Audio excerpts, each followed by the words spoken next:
In this tutorial, I'm going to show you how to highlight updates in Smartsheet so you can quickly identify recent changes and stay informed about project activity.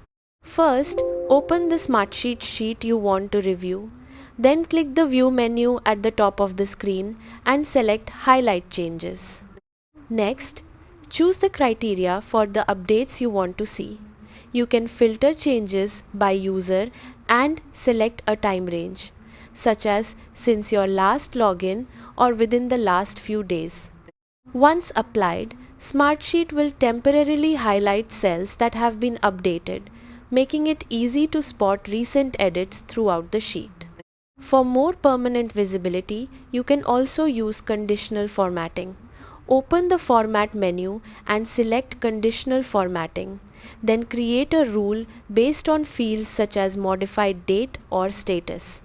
Choose a color or formatting style that will make updated rows stand out whenever the specified conditions are met. After saving your rule, Smartsheet will automatically highlight matching rows or cells as data changes over time. Using highlight changes together with conditional formatting can help you track updates more effectively and keep your team aligned. That's it. You've successfully learned how to highlight updates in Smartsheet. Thanks for watching.